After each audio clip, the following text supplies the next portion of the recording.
నమస్కారం, city news కి స్వాగతం. ఈనాటి వార్తా విశేషాలు. సావిత్రిబాయి పులే మహిళా సాధికారతకు పునాది వంటిదని రాష్ట్ర ఉత్తమ ఉపాధ్యాయ అవార్డు గ్రహీత ఎన్నికల పోలీసురావు అన్నారు.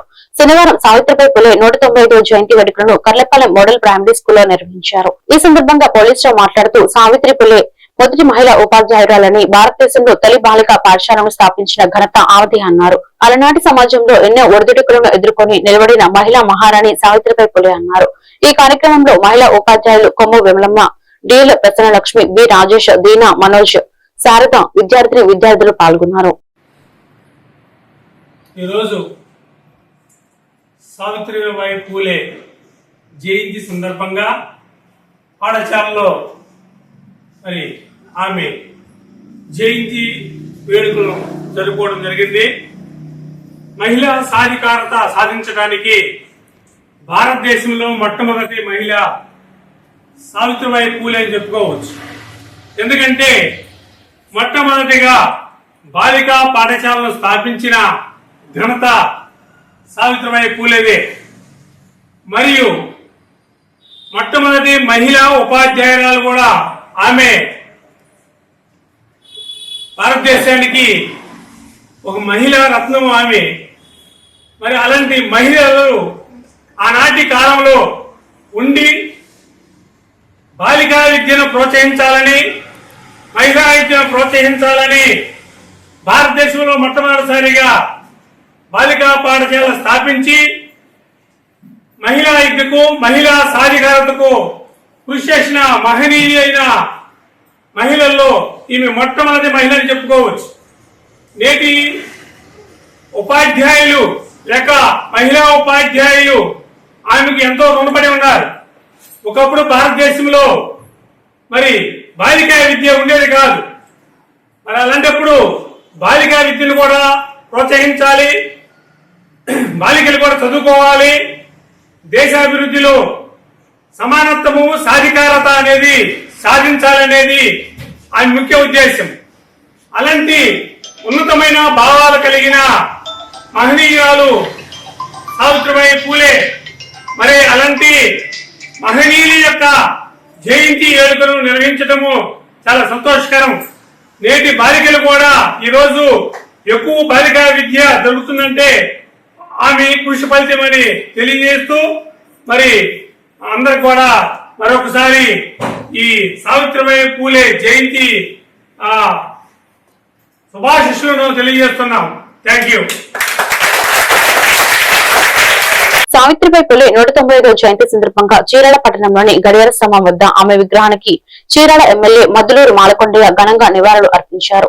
ఈ సందర్భంగా ఆయన మాట్లాడుతూ మహిళా విద్య ద్వారా సమాజంలో మార్పు తీసుకొచ్చిన మహనీయురాలు సావిత్రిబాయి పులే అని పేర్కొన్నారు. విద్యా విముక్తి మార్గంని చాటి చెప్పిన ఆమె ఆశయాలు నేటికి మార్గదర్శకంగా నడుస్తున్నాయని తెలిపారు. ఈ కార్యక్రమంలో AMC chairman Koutharapu Janardhan, municipal chairman Minchala Sambasivarao, vice chairman Potturi Subbaiah, మహిళా అధ్యక్షురాలు దర్శి నాగేంద్రమణి, పట్టణ అధ్యక్షుడు వెంకట సురేష్, కౌన్సిలర్లు, కూటమి నాయకులు పాల్గొన్నారు.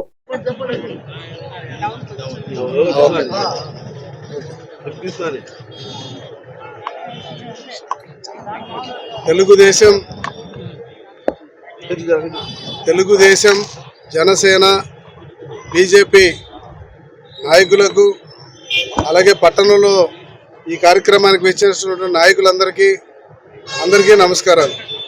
ఇవాళ సావిత్రిబాయి పూలే జననం 1831 జనవరి 3వ తారీఖున ఈవిడ మహారాష్ట్రలో జన్మించారు. ఈవిడ మొట్టమొదటి మహిళా ఉపాధ్యాయురాలు. ఈవిడి భర్త జ్యోతిరావు పూలే గారు. ఈవిడికి చిన్న వయసులోనే మ్యారేజ్ అవ్వటం, భర్త యొక్క అడుగుజాడల్లో నడవడం వల్ల ఆమె అనేక ఉద్యమాల్లో పాల్గొన్నారు. వీళ్ళు భారతదేశానికి మార్గదర్శకులుగా మిగిలారు. కారణం, ఆనాటి స్త్రీ ఉద్యమంలో స్త్రీలకు విద్య కావాలి అనేటువంటి దాంట్లో బలంగా ప్రోత్సహించి బలంగా మాట్లాడినటువంటి వ్యక్తులు వీళ్ళు. సమాజంలో స్త్రీల పాత్ర ఎంతైనా ఉంది. స్త్రీలు ఉంటేనే కుటుంబాలు ఆర్థికంగా ఎదుగుతాయి, స్త్రీల వల్లనే ఈ యొక్క దేశం కూడా బాగుపడుతుందనేటువంటి ఒక ఆలోచనతో స్త్రీ ఉద్యమంలో వచ్చేసి 1948లో పూణేలో మొట్టమొదటిసారిగా బాలికల స్కూల్ను కూడా వీళ్ళే స్థాపించారు. అంటే ఒక రకంగా భారతదేశంలో మొట్టమొదటిసారి విద్యా విధానాన్ని, మరి ముఖ్యంగా మహిళలకి విద్యా విధానంలో ప్రోత్సహించినటువంటి ఏకైక కుటుంబం పూలే కుటుంబం. కాబట్టి ఈ కుటుంబం సమాజం మొత్తం కూడా గుర్తుపెట్టుకోవాలి. సమాజానికి వీళ్ళు చేసినటువంటి సేవలన్నీ కూడా మనం మర్చిపోవడానికి వీల్లేదు. ఈరోజు బడుగు బలహీన వర్గాలు ఆశాజ్యోతులుగా మిగిలిపోయారు. వాళ్ళు ఎవరైతే ఇవాళ బడుగు బలహీన వర్గాలు ఉన్నారో వీళ్ళందరూ కూడా వీళ్ళని ఎప్పుడూ మర్చిపోవడానికి వీల్లేదు. ఈరోజు అనేక మంది పెద్ద పెద్ద ఉద్యోగాలు చేసి రిటైర్డ్ అయ్యారంటే వీళ్ళతోనే ప్రారంభమైంది. ఈ విషయాన్ని మనం గమనించాలి. ఈరోజు రాష్ట్ర వ్యాప్తంగా ఈ యొక్క కార్యక్రమాన్ని వారి యొక్క జన్మదినాన్ని పురస్కరించుకొని అనేక మంది నాయకులు రోడ్డు మీదకి వచ్చి వారిని ఫలాభిషేకాలు చేశారు. అనేక రకాలుగా వారిని సత్కరించుకోవడం జరిగింది. ఎందుకు ఇటువంటిది జరగాలి అంటే సమాజానికి వాళ్ళు చేసినటువంటి సేవని గుర్తుపెట్టుకోవాల్సినటువంటి అవసరం మనం ఈ తరం వాళ్ళకు కూడా తెలియాలి. ఇప్పటికీ మరి ఇన్ని సంవత్సరాలు అయినా కూడా వాళ్ళ మీద మక్కువ, చెక్కు చెదరని అభిమానం ప్రజల్లో ఉంది అంటే వాళ్ళ సేవను ఈనాటికి. ఈ రోజు బాపట్ల పట్టణంలోని జనసేన పార్టీ దివ్యాంగుల జన సైనికులు గోగన ఆదిశేషు మీడియా సమావేశం ఏర్పాటు చేశారు.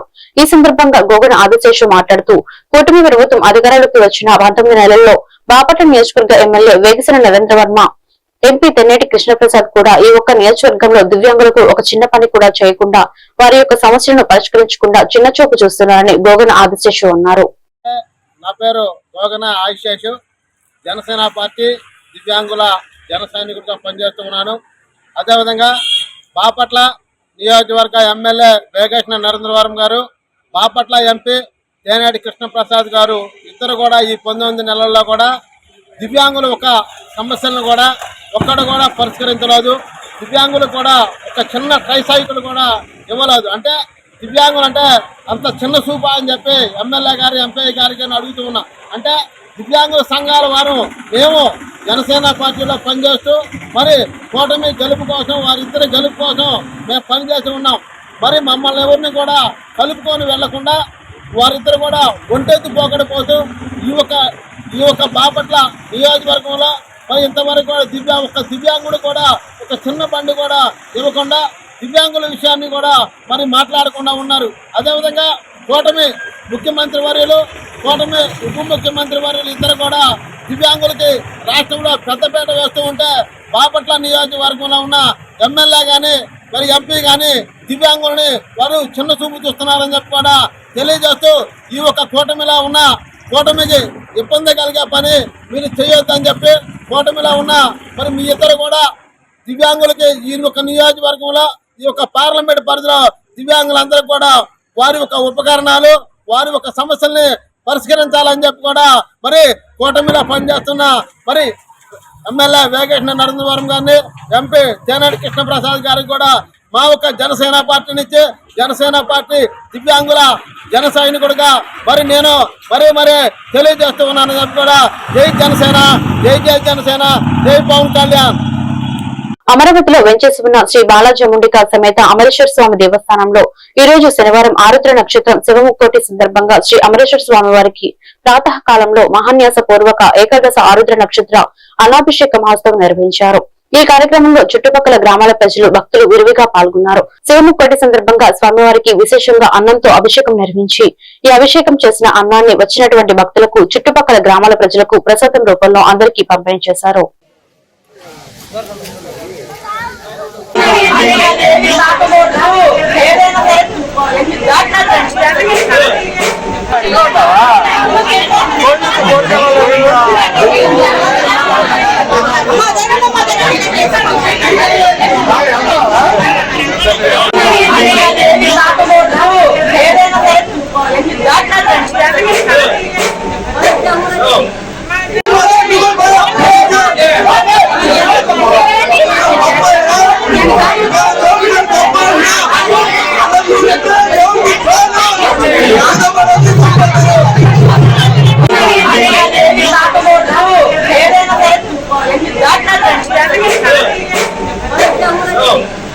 ప్రభుత్వ చీఫ్ విప్ జీవి ఆంజనేయులు చొరవ వలనే పట్టణంలోని మిస్సమ్మ బంగ్లా స్థలం నేటికి మిగిలి ఉందని, లేని పక్షంలో ఆ స్థలం చేతులు మారేదని జోషి పాస్టర్ ఆవేదన వ్యక్తం చేశారు. జీవి ఆంజనేయులు జోక్యం చేసుకుని ఇమాన్యుయల్ తెలుగు బాప్టిస్టు చర్చి ఎన్నికలు సక్రమంగా జరిగేలా చూడాలని, పదవీకాలం పూర్తయిన కమిటీ దిగిపోయి నూతనంగా ఎన్నికలు సక్రమంగా జరిగేలా చూడాలని జీవి ఆంజనేయులకు జోషి పాస్టర్ విజ్ఞప్తి చేశారు. ఈ కార్యక్రమంలో గుంటూరు లింకన్ తదితరులు పాల్గొన్నారు.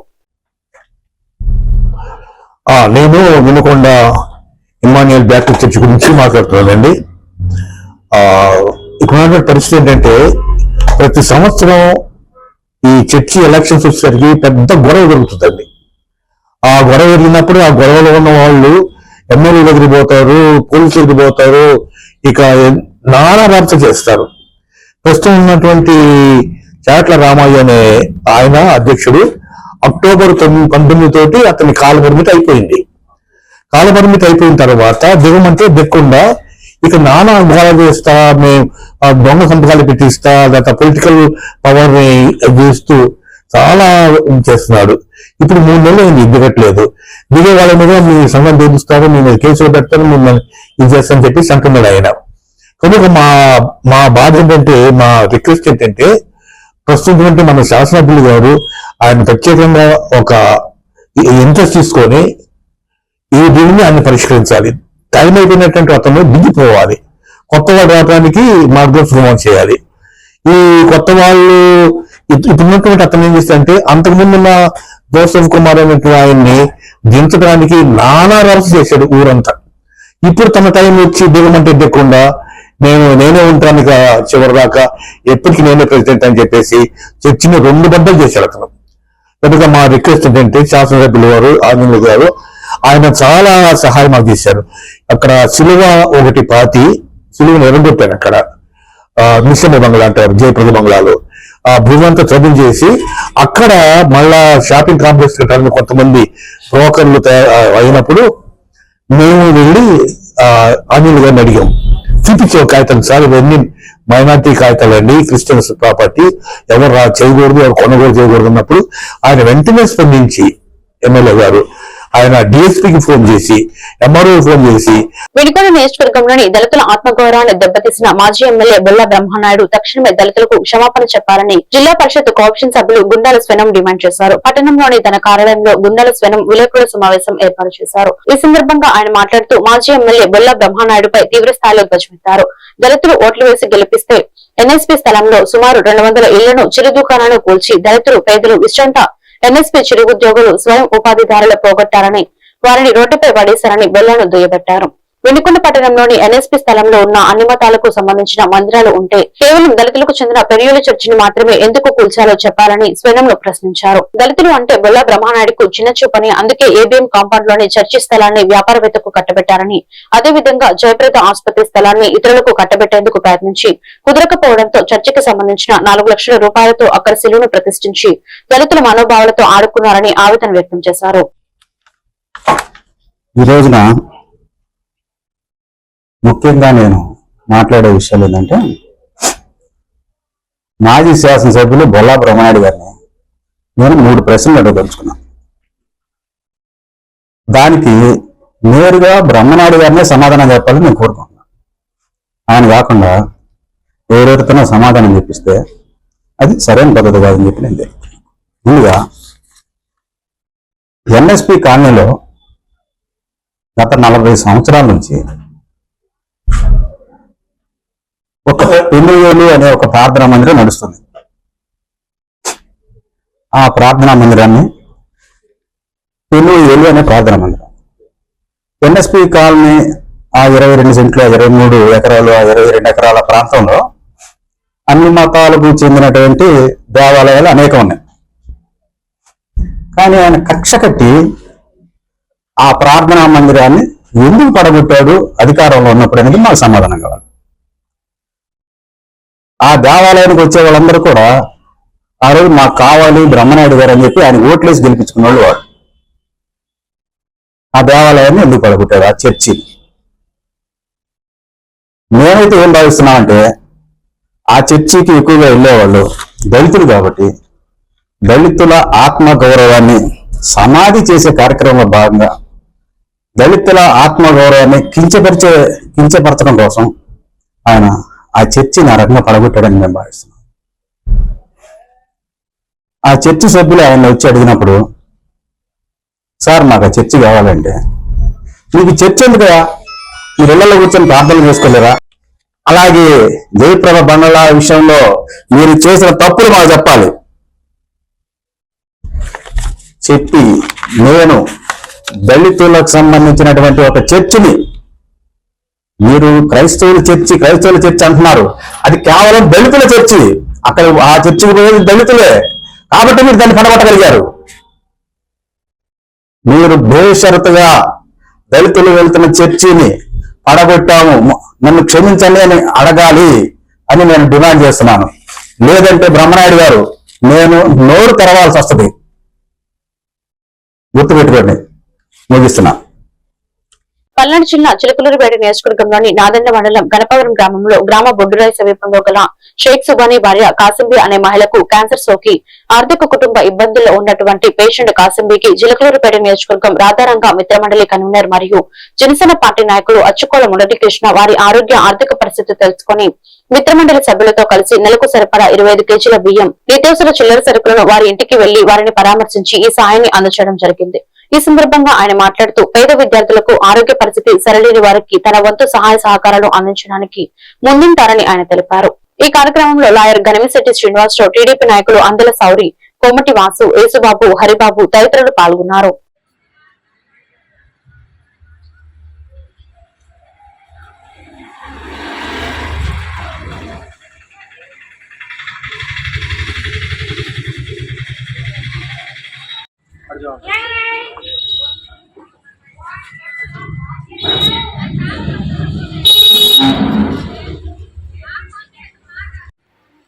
మరి గణపవరం నివాసి అయిన సుబానీ కాసింబి, మరి వీళ్ళు పెద్ద వయసు, వారు పనికి పోయి కుటుంబం పోషించుకునే పరిస్థితి లేదు వాళ్ళ దగ్గర. వాళ్ళు ఆరోగ్యరీత్యా కూడా కొన్ని ఇబ్బందులకి గురి అయి ఉన్నారు. మరి ఆరోగ్యరీత్యా వెనుకబడి ఉన్నారు.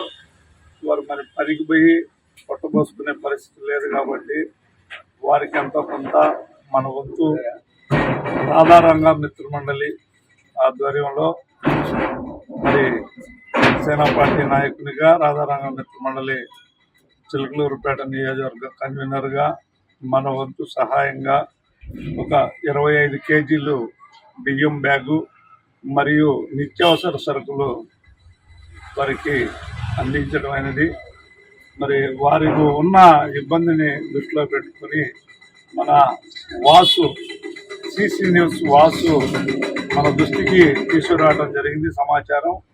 మరి వారి సూచన మేరకు ఈ యొక్క సహాయాన్ని అందించడం జరిగింది. మనం దైవత్వమే కాదు మానవత్వం కూడా చాటుకోవాలనే ఉద్దేశంతోనే వయసులో పెద్దలకు వారికి సహాయంగా మన వంతు రాధారామ మిత్ర మండలి ద్వారా మనం సహాయ సహకారాలు అందించామని ఈ సభాముఖంగా శివశక్తి ఫౌండేషన్ ఆధ్వర్యంలో ఆటో డ్రైవర్లకు ఉచిత డ్రైవింగ్ పంపిణీ కార్యక్రమం విడికొండ పట్టణంలోని ఫౌండేషన్ కార్యాలయంలో నిర్వహించగా ముఖ్య అతిథిగా ప్రభుత్వ చీఫ్ విప్ సీనియర్ శాసనసభ్యులు జీవి ఆంజనేయులు హాజరై ఆయన చేతుల మీదుగా ఆటో డ్రైవర్లకు డ్రైవింగ్ లైసెన్స్ అందజేశారు. శివశక్తి ఫౌండేషన్ ఆటో డ్రైవర్లకు అండగా ఉంటుందని, ఇప్పటికీ వేలాది మంది డ్రైవర్లకు ఫౌండేషన్ ఉచితంగా డ్రైవింగ్ లైసెన్సులు ఇవ్వడం అభినందనీయమన్నారు. వినుకొండ నియోజకవర్గంలోని 65 మందికి డ్రైవింగ్ లైసెన్సులు అందజేశారు. ఈ కార్యక్రమంలో జీడీసీసీబీ చైర్మన్ మక్కని మల్లికార్జునరావు నాయకులు పాల్గొన్నారు. ఈ రోజు డ్రైవింగ్ లైసెన్స్ తీసుకోవడానికి వచ్చినటువంటి లబ్ధిదారులందరికీ యాక్సిడెంట్లు పర్సంటేజ్ తగ్గించాలి. రాష్ట్రంలో ప్రతి ప్రాణం చాలా విలువైనది, ప్రతి ప్రాణాన్ని మనం కాపాడుకోవాలి అని ఈ రోజు మన ముఖ్యమంత్రి చంద్రబాబు గారి ఆకాంక్ష.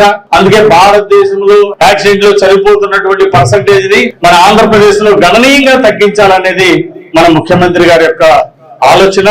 అందుకోసం ఈ రోజు ఇప్పుడు డ్రైవింగ్ లైసెన్స్ లేని వాళ్ళు వేల మంది ఉన్నారు రాష్ట్రంలో. దానిలో భాగంగా మన వినుకొండ నియోజకవర్గంలో డ్రైవింగ్ లైసెన్సులు ఎవరికైతే లేవో అలాంటి వారిని గుర్తించి వారికి శివశక్తి ఫౌండేషన్ ద్వారా వారికి డ్రైవింగ్ లైసెన్సులు ఇప్పించాలనే సంకల్పంతో ముందుకెళ్తున్నాం. ఎల్ఎల్ఆర్ ఆన్ ది స్పాట్ లో ఎల్ఎల్ఆర్ ఇవ్వడం, గవర్నమెంట్ అధికారుల ద్వారా లెర్నింగ్ లైసెన్స్ మంజూరు చేయడం. లెర్నింగ్ లైసెన్స్ ఇచ్చినటువంటి ఎన్నాళ్లలో నెల రోజుల తర్వాత ముందు ఎల్ఎల్ఆర్ ఇష్యూ చేస్తారు. ఎల్ఎల్ఆర్ కి 400 రూపాయలు. సైకిల్ నడిపేవాడు కావచ్చు, ట్రాక్టర్ నడిపేవాడు కావచ్చు, 4000 మంది ఉన్నా 5000 మంది ఉన్నా ప్రతి ఒక్కరికి శివశక్తి ఫౌండేషన్ ద్వారా డ్రైవింగ్ లైసెన్స్ ఇప్పించడం జరుగుతుంది. అంతేకాకుండా మన శివనాగేశ్వర గారి ద్వారా బ్రేక్ ఇన్స్పెక్టర్ గారు, ఆర్టీఓ ఆఫీసర్స్ ద్వారా ఒక అవేర్నెస్ ప్రోగ్రామ్ పెడతాం. జిల్లా ఆర్టీఓ అధికారులు కూడా పిలిచి, అట్లాగే మన సిఐలు, డిఎస్పీలు, ఒక పక్క పోలీస్ డిపార్ట్మెంట్, మరోపక్క బ్రేక్ ఇన్స్పెక్టర్లు, వీళ్ళిద్దరు సమన్వయంలో ఒక గొప్ప కార్యక్రమం. 1000 మందికి ఒక బ్యాచ్ చొప్పున 5000 మందికి అవేర్నెస్ ప్రోగ్రామ్, డ్రైవింగ్ లో మెలకువలు, యాక్సిడెంట్లు కాకుండా తీసుకోవాల్సినటువంటి జాగ్రత్తలు, ఇవన్నీ కూడా అవేర్నెస్ ప్రోగ్రామ్ అనేది ఉచితంగా ఫ్రీగా ఒక అవేర్నెస్ ప్రోగ్రామ్ కండక్ట్ చేస్తాం. దానివల్ల వినుకొండ నియోజకవర్గంలో ఈ విధంగా ఎన్నో కళ్ళ ముందు చూస్తున్నాం. అందుకోసం ఈ విధంగా ఒక అవేర్నెస్ ప్రోగ్రామ్ పెట్టి దాంట్లో డ్రైవింగ్ లో మెలకువలు, యాక్సిడెంట్ అవ్వకుండా చేస్తున్నాం. ఈ విధంగా 5000 మందికి కొత్తగా డ్రైవింగ్ లైసెన్స్ ఇచ్చే కార్యక్రమం శివశక్తి ఫౌండేషన్ ద్వారా తీసుకుంటున్నాం. అవి రానున్న 3-4 నెలల్లో కంప్లీట్ చేయాలని చెప్పేసి నేను ఆర్టీఓ అధికారులను కోరుతున్నా. అంతేకాదు 10,000 మందికి awareness program, bike motorcycle నడిపే దగ్గర నుండి ఆటో నడిపే వాళ్ళ వరకు, అలాగే ట్రాక్టర్ డ్రైవింగ్ నుండి కార్ డ్రైవింగ్ వరకు మొత్తం ప్రతి డ్రైవింగ్ వాళ్ళందరూ కూడా ఈ అవేర్నెస్ ప్రోగ్రామ్ 10,000 మందికి పైగా వెహికల్ ఉన్న ప్రతి ఒక్కరిని 2-వీలర్ 4-వీలర్ వెహికల్ డ్రైవ్ చేసి అందరికి కూడా ఈ అవేర్నెస్ ప్రోగ్రామ్ కండక్ట్ చేస్తాం. దానివల్ల మెలకువలు. ఆంధ్రప్రదేశ్ ప్రభుత్వం ప్రతిష్టాత్మకంగా చేపట్టిన భూ రీసర్వే ప్రక్రియలో భాగంగా వినుకొండ మండలం నీలగంగవరం గ్రామంలో పట్టాదారు పాస్ పుస్తకాల పంపిణీ కార్యక్రమంలో ప్రభుత్వ చీఫ్ విప్ జీవి ఆంజనేయులు, జిల్లా కలెక్టర్ కృతికా శుక్లా ముఖ్య అతిథులుగా పాల్గొన్నారు. రీసర్వే పూర్తయిన రైతులకు ప్రజల ఆస్తులకు సంబంధించి ప్రభుత్వ రాజముద్రతో కూడిన కొత్త పట్టాదారు పాస్ పుస్తకాలను వారు స్వయంగా పంపిణీ చేశారు. రీసర్వే ద్వారా భూ వివాదాలు తొలగిపోతాయని, రైతులకు తమ భూములపై పూర్తి హక్కులు లభిస్తాయని కలెక్టర్ ఈ సందర్భంగా పేర్కొన్నారు. ప్రభుత్వ రాజముద్రతో జారీ చేసిన ఈ పాస్ పుస్తకాలు రైతులకు కొన్నంత అండగా ఉంటాయని జీవి తెలిపారు. అన్ని కార్యక్రమాలు కూడా బ్రహ్మాండంగా అమలుపరుస్తున్నారు. ఈరోజు చూసినట్లయితే రైతులకు ఇచ్చేటటువంటి మరి దాన్ని కూడా రూపాయలు 20 రూపాయలు ఇస్తున్నటువంటి వర్తమాన గమనించాలి. నిర్ణయం వల్ల తెలియజేస్తున్నారు. ఏడుకొండలు నాగులపాటి మీరమ్మ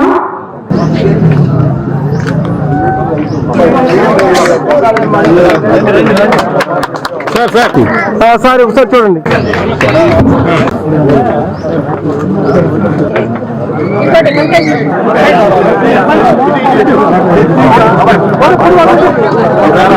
రైతు సోదరులకు అందరికీ పేరు పేరున హృదయపూర్వక నమస్కారం. ఈ రోజు రాష్ట్రంలో పట్టా పట్టాదారు పాస్ పుస్తకాలు రీసర్వే జరిపి పట్టాదారు పాస్ పుస్తకాలు రాష్ట్రంలో 21,86,000 మంది రైతులకి ఈరోజు పాస్ పుస్తకాలు ఇవ్వడం జరుగుతూ ఉంది. చాలా సంతోషంగా ఉంది. ఈ రోజు కలెక్టర్ గారు వచ్చి ఈ కార్యక్రమంలో పాల్గొన్నారు. రైతులకి మా అందరి చేతుల మీదుగా రైతులకి పాస్ పుస్తకాలు ఇవ్వడం మాకు గుండెల నిండా ఆనందంగా ఉంది. అనేక రోజులుగా ఎదురు చూస్తున్నారు పాస్ పుస్తకాల కోసం. మరి ఈ రోజు ఆ పాస్ పుస్తకాలు ప్రభుత్వ రాజముద్ర ఉన్నటువంటి పాస్ పుస్తకాలు ఈరోజు ప్రజలకు అందజేసినందుకు మాకు ఎంతో ఆనందంగా ఉంది. గతంలో ఆనాడు ఉన్నటువంటి ముఖ్యమంత్రి బొమ్మలు వేసుకుంటే ప్రజలు తిట్టుకున్నారు, బ్యాంకులు అసహించుకున్నారు. ఏంటి పాస్ పుస్తకాల మీద ఫోటోలు, రాళ్ల మీద హద్దు రాళ్ల మీద ఫోటోలు, ఏంటి ఫోటోలు పిచ్చి అని చెప్పేసి రైతులు తిట్టుకున్న సందర్భాలు గతం ఉంది. గతంలో ల్యాండ్ టైటిలింగ్ యాక్ట్ అనే ఒక దుర్మార్గ యాక్ట్ తీసుకొచ్చి ప్రజల ఆస్తులకి భద్రత లేకుండా, రక్షణ లేకుండా వైసీపీ పాలనలో చేయటం రైతులకి బాధ కలిగించిన అంశం. ఈ రోజు ఎన్డీఏ పాలన రాగానే ల్యాండ్ టైటిలింగ్ యాక్ట్ రద్దు చేసి, ప్రజల్ని మోసం చేసే ల్యాండ్ టైటిలింగ్ యాక్ట్ రద్దు చేసి ల్యాండ్ గ్రాబింగ్ యాక్ట్ తీసుకొచ్చాం. ఎవరైనా సరే దుర్మార్గంగా హక్కు లేకుండా పక్కన వాళ్ళ భూమి ఆక్రమించుకునే ప్రయత్నం చేస్తే తప్పనిసరిగా ఆధారాలుంటే వాళ్ళని కఠినంగా చర్య తీసుకునే విధంగా ఒక చట్టం తీసుకొస్తుంది ఎన్డీఏ ప్రభుత్వం. మేము గర్వపడుతున్నాం. ఈ ల్యాండ్ గ్రాబింగ్ యాక్ట్ ద్వారా భూమి హక్కుదారులకి రక్షణ కల్పించడమే ఎన్డీఏ ప్రభుత్వ లక్ష్యం. ఆంధ్రప్రదేశ్ రాష్ట్రంలో ఏ మూలలో కొనుక్కున్నా ఢోకా లేదు, భద్రత ఉంటది, పెట్టుబడులకు భద్రత ఉంటది. ల్యాండ్ కొనుక్కుంటే టైట్లీ మరి చక్కగా ఉంటది, ల్యాండ్ హక్కు ప్రభుత్వం కాపాడుతుందని ఈరోజు ప్రజలు విశ్వసిస్తున్నారు. ఆ విధంగా 21,86,000 మందికి ఈరోజు పట్టాదారు పాస్ పుస్తకాలు ఇవ్వడం రాష్ట్ర వ్యాప్తంగా రైతాంగంలో ఒక ఆనందం చూస్తున్నాం. మన పల్నాడు జిల్లాలో 97,185 పట్టాదారు పాస్ పుస్తకాలు ఇస్తున్నాం. మన వినుకొండ నియోజకవర్గంలో 39,603 పాస్ పుస్తకాలు ఇస్తున్నాం రైతులకి. ఆ విధంగా రైతులకి ఈరోజు కొండంత అండగా ఉంటుంది. ఈ వార్తలు ఇంతటితో సమాప్తం. మరొక బులెటిన్ లో మళ్ళీ కలుద్దాం. నమస్కారం.